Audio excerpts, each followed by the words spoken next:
So, your friend tells you they work in finance, and you picture them in some corporate office, crunching spreadsheets, helping people with their retirement accounts. Right? Wrong. Dead wrong.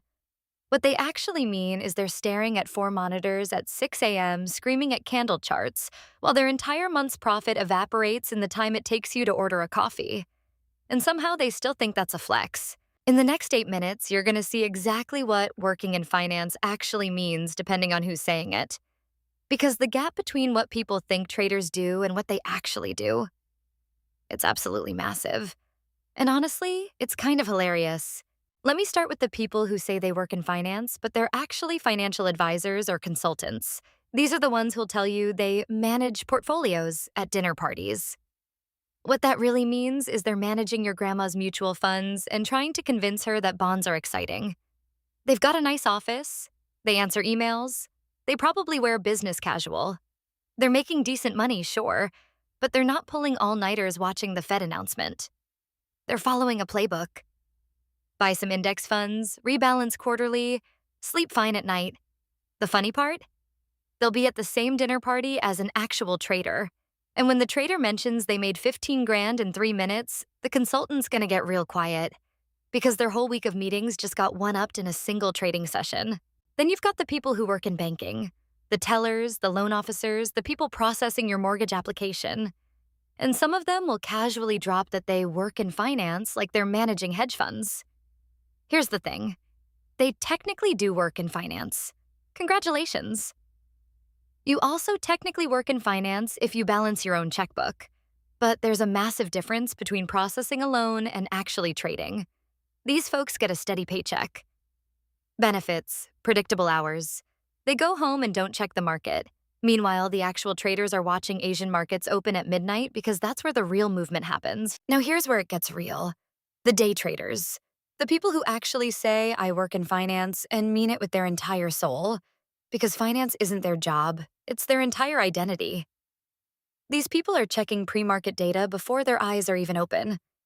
They're tracking economic calendars like some people track their favorite shows. They've got alerts set up for literally everything.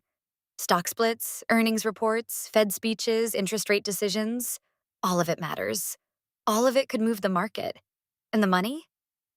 Yeah, it can be incredible. But here's what people don't see. The losing weeks. The months where you're down 30%. The time you made a dumb trade at 3 p.m. and spent the entire evening calculating how much that mistake cost you. Your mental health becomes a reflection of your P&L. The thing is, when these traders say they work in finance, what they really mean is their entire life revolves around markets. Weekends aren't weekends. They're planning for Monday. Vacations are just places where you can get Wi-Fi and watch your positions. Relationships are complicated because your mood depends on whether you're up or down for the day. Then you've got the Wall Street types, the ones who actually work at Goldman or JP Morgan or whatever. They'll tell you they work in finance and they mean it in the most boring way possible.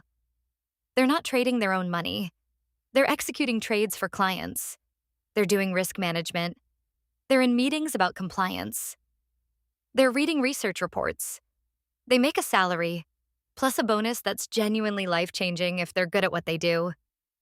The crazy part? They probably have less screen time than the day trader.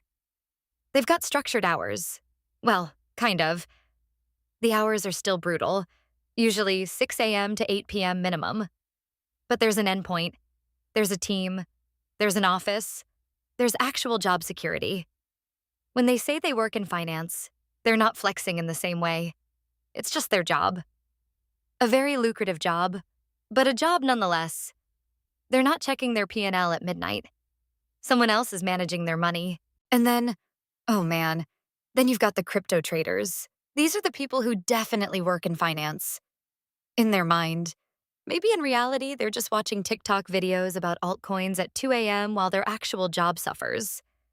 They'll tell you they're in the space. They're building wealth. They've got a Discord server and they're researching.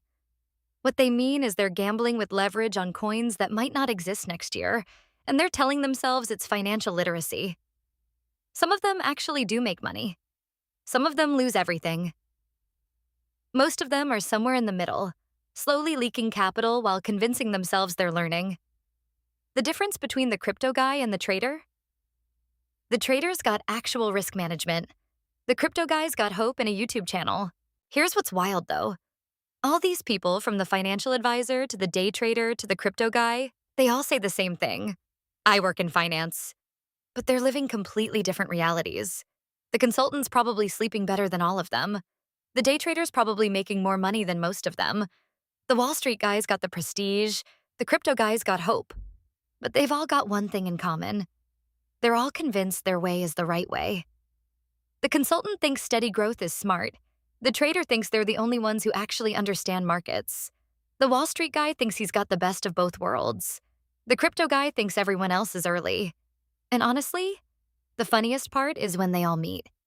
Because suddenly working in finance means something completely different depending on who's talking. Look, if you work in finance or you're thinking about it, you need to know what you're actually getting into. And if you've got friends who say they work in finance, now you know exactly what questions to ask. Drop a comment. What does working in finance actually mean to you? Are you one of these people? And hey, if you found this funny or helpful, smash that subscribe button because we break down financial stuff that actually matters in ways that don't put you to sleep. Thanks for watching. Stay sharp out there. Notes for production. Total runtime, approximately 8 minutes of speaking, pacing, fast in hook and transitions, moderate in explanations, quick cuts during scene changes. Tone, entertained, slightly skeptical, relatable. Not judgmental, B-roll should contrast the different finance realities visually. Use sound effects sparingly, trading notifications, coffee pouring, clock ticking during high-stress sections.